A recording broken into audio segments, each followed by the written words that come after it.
Hello, Nat. How are you? Yeah, good, thanks, Sash.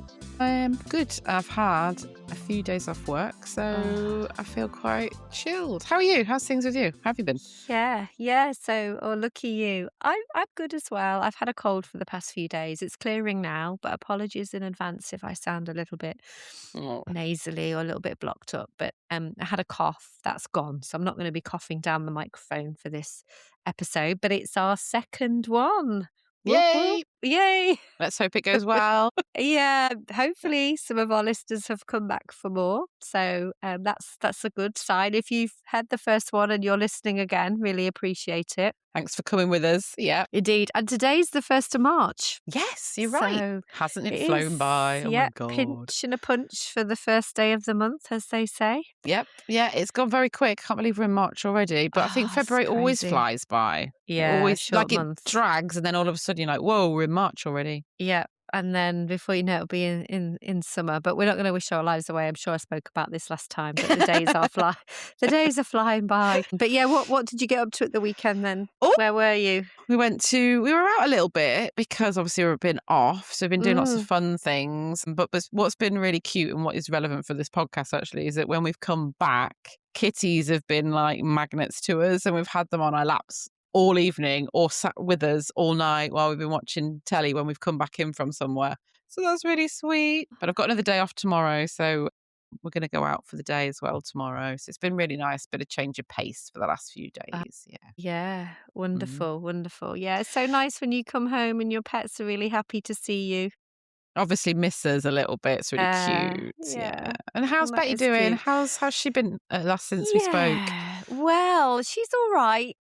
We went out for dinner last night. She came with us to a lovely dog-friendly Italian, so that was cool. But she's currently sleeping away behind me. But it's been an not interesting week. It's been a challenging week, a busy week with Betty. The week has been about Betty, I would say. We've been very focused on Betty and trying to get some, I suppose, not answers about the problems she's experiencing, but just trying to make sure that she's accessing the treatment she needs because her legs are still a bit up and down. So she has good and bad days. She's still very much sort of struggling to walk, a little bit wobbly. We're doing short walks, so definitely not doing the long walks that we were.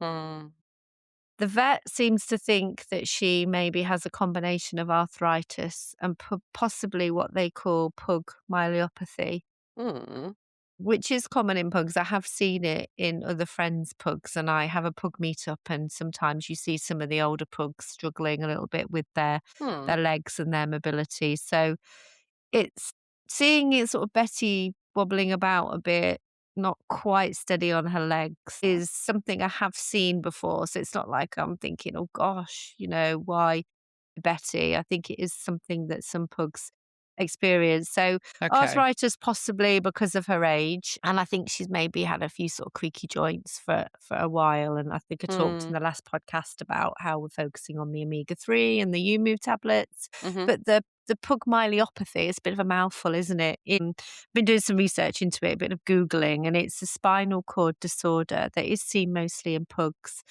caused by a fluid-filled pocket pressing on the spinal cord. Aww. And this pressure that's sort of put on the spine disrupts the messages traveling between the brain and the body, leading to neurological problems.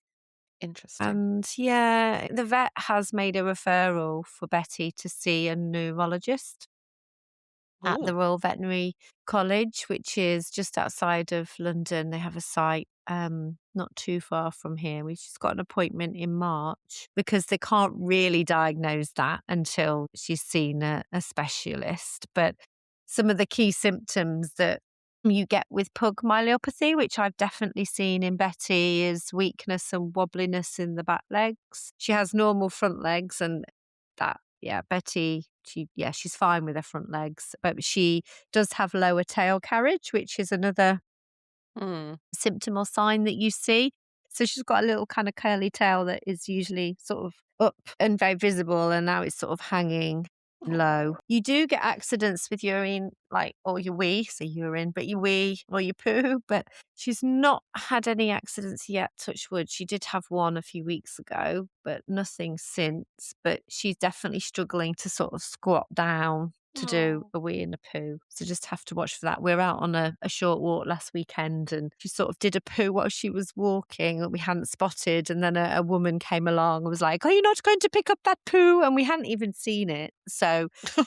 because I go everywhere with my poo bags. I'm always Yeah. picking up poo. I'm not worried about that. But we No. just hadn't spotted it because Yeah. Betty hadn't really sort of made signals that she was Yeah. about to do it. So the thing is, it's not painful. So in a way, I'm glad that there isn't any pain because I'd hate to think that she Mm. is in pain. How did you get the diagnosis of this myelopathy, if that's the right way to say it? Well, this is the thing. Because I've seen other pugs with it, and people have like their pet parents, mum or dad, have said, or they've got early onset pug myelopathy, and you think, oh, okay, it's just quite visible, so you sort of see it. And when I see Betty, I can definitely see similarities, but you can't get it diagnosed for sure until she goes to see a neurologist, and also they want to do an MRI, Okay. which I'll sort of come on to because I'm not really sure about the MRI. Like, she definitely needs to get the right treatment, and you don't know what that right treatment is until you get the diagnosis. But with the MRI, she has to kind of go Go go under. under anesthesia, yeah, and because of her age, yeah. But it's okay. I hear we said about me maybe coughing, and here I you are know. coughing. Just But have sort of you? swallowed my own Oh no. breath then, sorry. No, I was thinking because, yeah, we talked about MRI actually because Mm. Weaver had one last year and I had the same concerns. And interesting that it affects the spinal cord because that's something that Weaver's possibly going through. So I'll Oh, talk about that later yeah, because some there's a bit you similarities. might be able to kind of like help each other a little bit in knowing what's maybe to come or what's happening and stuff. Or because I'd not heard of myelopathy, so it might be I don't know if it's something that might be affecting Weaver. I don't know, but yeah. Yeah, I mean, there is another myelopathy, which is called degenerative myelopathy, and Hmm. both the pug version and the non-pug version cause rear leg weakness. But the degenerative myelopathy is a genetic disease that progresses to full paralysis, and an So MRI and genetic testing help tell them apart, okay. apparently. Yeah, I think, has Weaver had some mini seizures? Is that right? Yeah, she had these Yeah. seizures which affected her back legs, Yeah. but just sort of some of the kind of the effects on spinal and nerves just sort of rings a bell with my journey Yeah, with Weaver. interesting. Yeah, Mm. because Betty sometimes has, I don't know if they're mini sort of seizures, but Oh, she does get floppy oh, and pass out. oh yeah. She's I done that remember. for quite a while, and the vet also thinks that that's neurological, but she's been Ah. doing that ever since we had her. So I don't know if it's connected or not, and it can be a pug thing. I just have to sort of make sure that I keep an eye on it, that she's often passed out when she's kind of Oh. done, if she's run up the stairs too quickly and she kind of Oh. almost, it's like she runs out of breath and then Yeah. she's like, "Ugh." I don't know. But yeah, sounds like there are some similarities there. But yeah, it's not just pugs, I think, that get the pug myelopathy version. You get French bulldogs, English bulldogs, Boston terriers can also be affected. And there's actually no single standard treatment. So this is the challenge. And I'm sure lots of people find this challenge, is that like one size doesn't fit all. It can take a while to get a diagnosis and work through different, I suppose, Mm. what's the word? It can take a while to get to the bottom of what's really going on. Lots of trial and error. Yeah. And they do recommend medical management, and that reduces inflammation and fluid production. But also, surgery could be an Mm. option, as it removes the constriction and releases the fluid, stabilizing the spine, reduces recurrence. And recent studies apparently suggest that surgery offers better Oh. long-term outcomes. She is 11, do we want to put her through that? So yeah, we're just seeing, really. And the vet did suggest some pain relief in case there is an arthritis as well. Like, there's that sort of component, because it might Mhm. be a combination of the two. And did say that Mm. some physio would help as well. So We've Oh, had some physio at Battersea this week. That's one of the things that we've been doing. Went down to Battersea on the Northern Line, hopped on the Northern Line, and yeah, saw a physio there. cool. And they're really lovely, actually. It's got such a nice feel. We're a little bit early, and we went into the cafe beforehand, which is, of course, very dog friendly.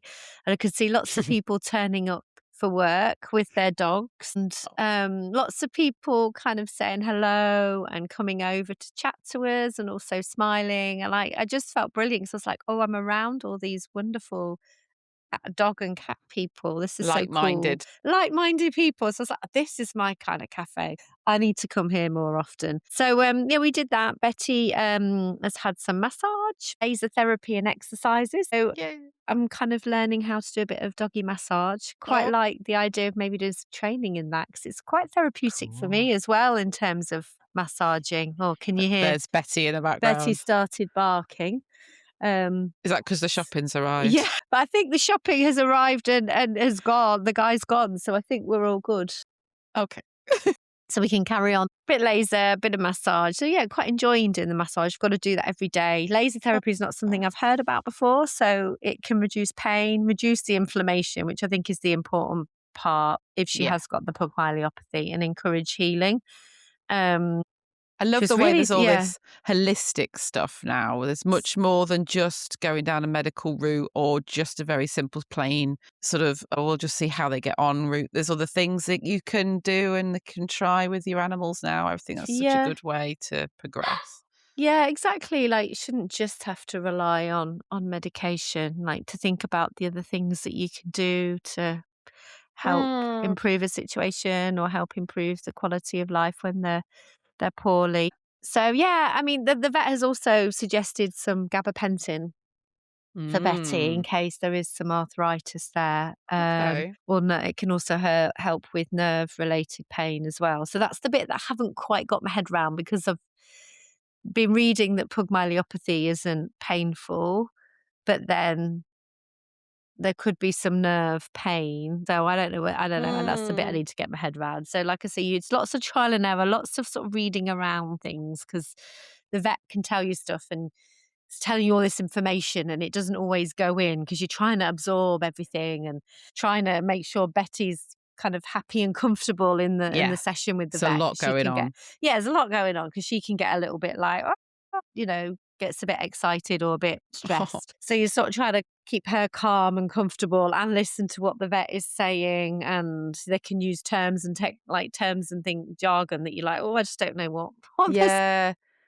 No, there's a lot to take in, and I've kind of like, Mm, because I've been working in a little bit of that sort of patient health sector for a little while. Patients do yes. say that like being a patient is a job. You've got to really like proactively, if you know, particularly if you've got like a difficult diagnosis or undiagnosed condition, trying to manage that and teach yourself and feel like you are in charge of your journey is full-time work. It's a lot of Mm, effort because like you say, you've got to learn the terminology, you've got to understand the diagnoses, you've got to understand the pathways. You have to advocate for yourself, and in your case, you're advocating for Betty. And there's a lot to do, there's a lot to take in. It's quite overwhelming, I think. So don't underestimate like, you know, what you've been through and going through. It's hard slog, I think, for people. yeah, it is. I mean, she was tired after the treatment, but I was also a bit like, oh, I'm Mm. really tired too. It's And a lots to lot more take in. questions than answers, probably. Yes, exactly. I think that's the nub of it. I think Yeah. that's what I'm trying to say is there's lots to sort of ask and get your head round, and it's not always straightforward. Yeah. Maybe you never quite get answers.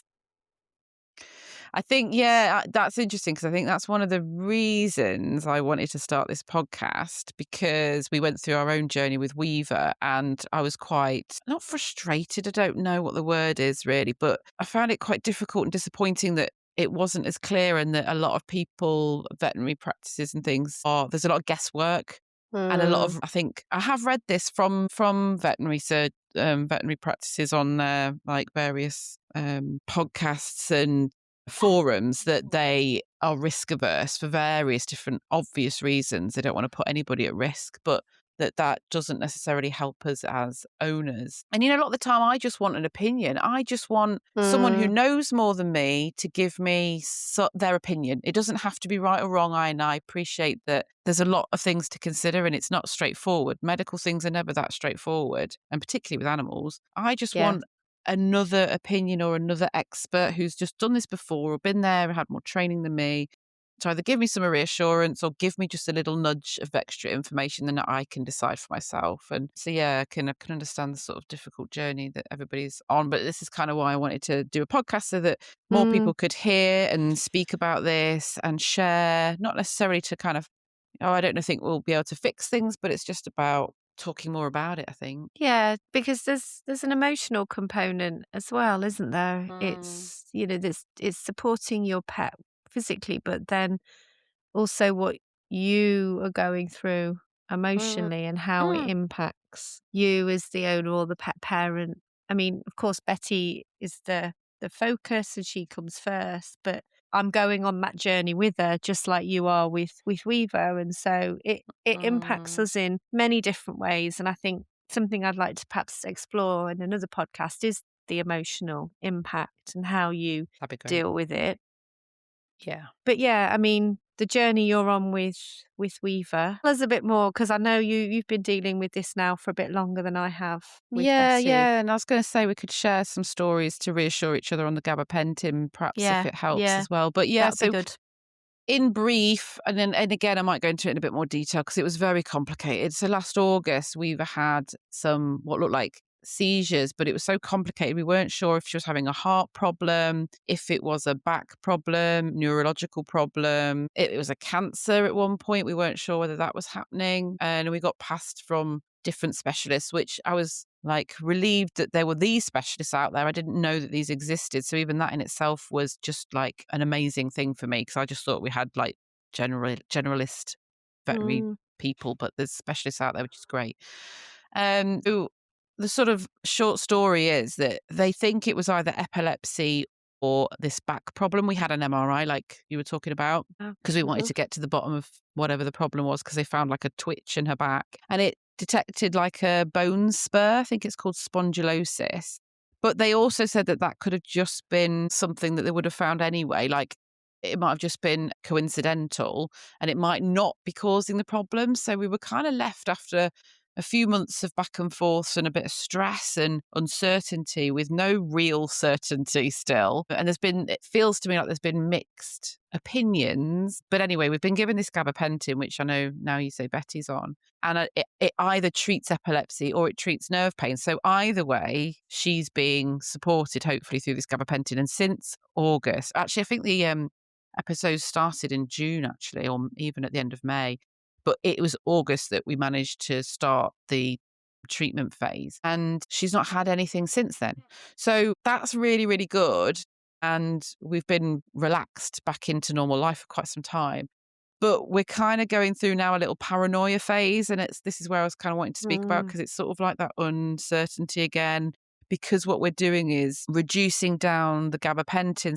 We're reducing it down because we're not really sure what we're treating for. The vet said, under the vet's supervision, they said you could do that and see how she gets on. But I'm a little in the dark as to really what we're doing. And I feel like I need some more advice and more sort of steerage from the veterinary clinic. So we are going to go back. But it's just because we're coming down on the doses, I'm now watching her a bit like a hawk and noticing things that might not be there, little odd movements, little twitches. And I'm thinking, is that a seizure? Is that something?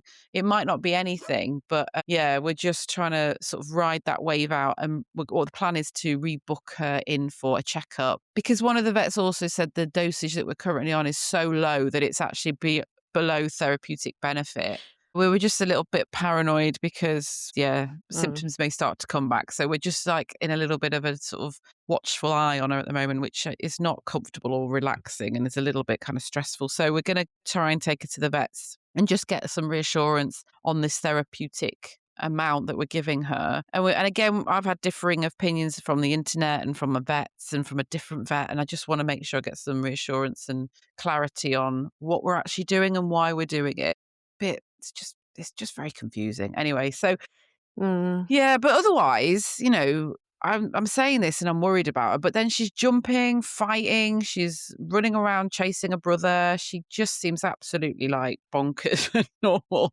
So I don't, you know, so it's just so hard animals because I know they mask things, and that's what I'm really trying to sort of work around and get to the bottom of. Stop worrying as much, I suppose. I don't know. It's hard. Yeah, yeah, no, you're right. I mean, I've been sort of reading a lot that cats and dogs hide pain or mask it, and you don't always know if they're No. in pain, which I find quite hard to Yeah. deal with because then you Yeah. just worry that your fur baby is in pain, your pet is in pain, and you Mm. just don't know what to do. But at the same time, you don't want to over medicate, so you don't want to be giving them something they don't need because there are probably other side effects. I've heard with Yeah. some pain relief, you have to check the liver to make sure that, Ugh, yeah. yeah, they're not, there's no other sort of damage, but that the Like liver and knock-on effects or kidneys, yeah. yeah, can handle it. And if you're saying that the dose you're giving Weaver, is that right? Isn't part of, isn't, doesn't have any therapeutic benefit now because it's so low. Pa Are So, like, we're you, thinking, what's the mm, point in giving her it? yeah. Yeah, But then because it has a also cost. yeah, There's a well, it cost has a attached too. cost. I don't want her to be on something she doesn't need to be, but then I'm also nervous to take her off completely in case it is doing something. It's so difficult to know what to do. It's a minefield, isn't it? And yeah, I mean, I actually haven't started Betty on the gabapentin yet. I'm going to, but when I saw the physio, they said, well, it'll be quite hard then to tell whether it's the Uh, physio that's making the difference or the gabapentin if you're doing right. both at the same time. It might Yes. be worth just having a few physio sessions first and see whether that does help, Good. especially the laser therapy and reducing the inflammation. So it's almost like ruling out one thing at a time. But Mm. at the same time, that can be quite time consuming, quite Mm. expensive. And of course, we would invest that time and money in our pets. But before you know it, a few months have passed, Yeah. you've spent a lot of money and you're not any clearer on Yeah, sort of and what the I get problem is. I get like a personal anxiety about not acting quick enough. Like I'm Mm, so bad at this with particularly with your animals and when you think they're in pain. I just wouldn't want them to be in any kind of discomfort. And so I'm like, I get really agitated and anxious to just treat something and not let mm, it dwell. It's interesting you talk about like not knowing what animals are, going through and they're masking pain. And so recently I found some information about grimaces of cats and their facial expressions and trying to read a cat better and use this as a scale. I've actually found, I think it was an American professional, veterinary professional, who'd created an app for this. So you could reassure yourself or check your cat as to whether they were in pain. And you use this sort of visual cues to see whether their ears were low, whether their muzzle was tight. And I had this even last night. So I'm getting paranoia with Weaver. And then last night, or over a period, we've been worrying about Murray and his teeth or some other pain, because according to his grimace scale, he was looking in quite a lot of pain last night. But then I'll go up to him and sort of check him and stroke him, and then his face relaxes and it looks completely different. mm, And so I just don't know. I'm never feeling like I am totally comfortable or reassured as to know whether to go to the vet or not go to the vet. And it's just really hard. I think with Murray, God, I said Roscoe then, who's the old boy. oh, Roscoe. With Murray, I think what we're going to do is I've got an online veterinary contact your vet through my insurer. I might just give them a quick call and get some reassurance through them. And then I might book him in for an appointment just to have a face to face with the vet anyway, just to reassure me and check him over. But it never ends. Yeah, it does. I feel like just need a glass of wine Oh, talking about this. A glass of I wine or know. some chocolate. I'm like, oh, it's it's It's, hard. It it is really is hard. hard. It's so worrying and it's such a mental toil. Oh, I know, I know. Well, sending lots of kind of get well vibes or positive vibes your way, and also to and back Weaver. to you, and back to Yeah, you, because thank you. you're just Yeah. starting on that little journey of diagnosis and treatment. So I hope it goes all right. I know, thank you. We'll keep you we'll keep you posted and let you know how it all goes. I think I might need some massage as well.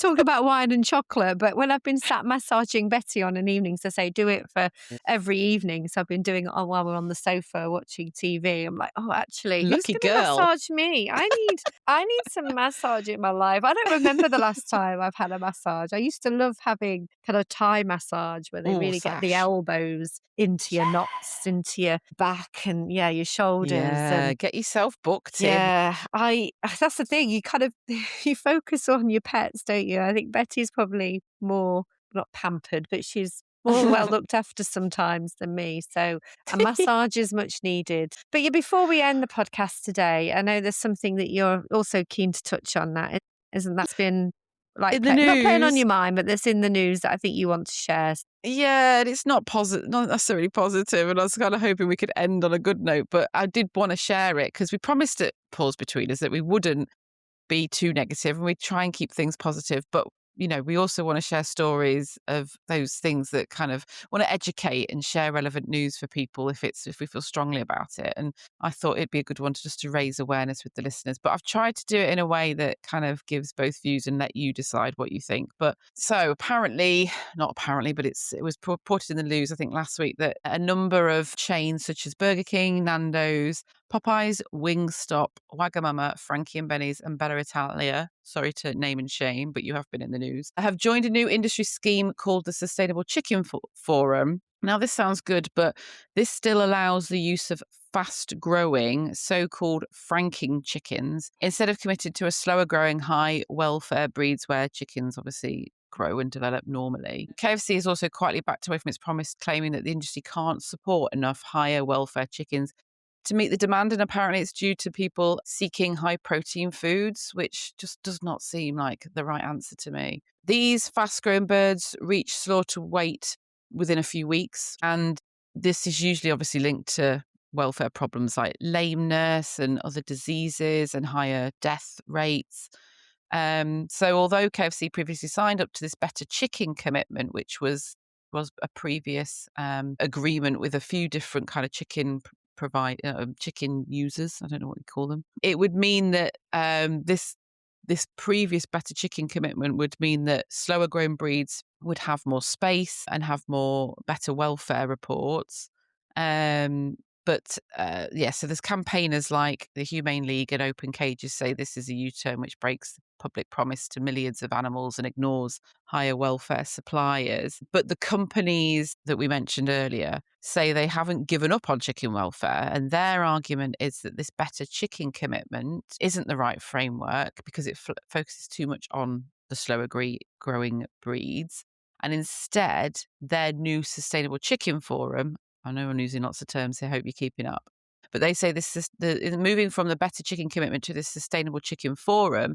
They want a more holistic approach to welfare, balancing that with climate targets, supply issues, keeping chickens affordable, and so focusing on welfare rather than being tied to one specific type of chicken welfare. I don't know why, in my opinion, why they can't do that before getting that one up and running. Yeah. Like, why switch before you've got a new program that actually does support chicken welfare? But I'll leave our listeners to decide for themselves if they want to go to Burger King, Nando's, Popeyes, Wingstop, Wagamama, Frankie and Benny's and Bella Italia, because I won't be. No, me neither. I mean, I stopped eating chicken a long time ago because of the welfare standards, Same here. the lack of welfare standards, the low welfare. So, Yeah. yeah, I mean, I've been a vegetarian since I was about 16, so not touched it. But I always make sure my husband buys the best quality, welfare protected, free range, etc., chickens.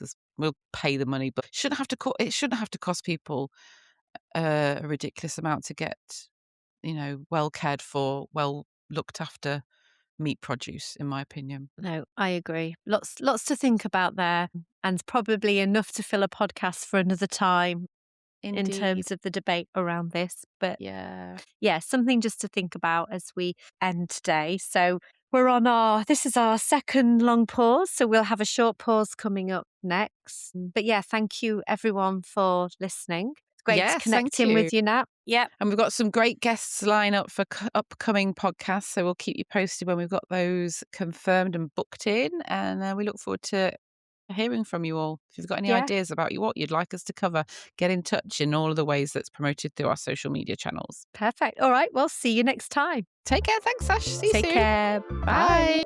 Goodly timed cough at the end there from Thomas.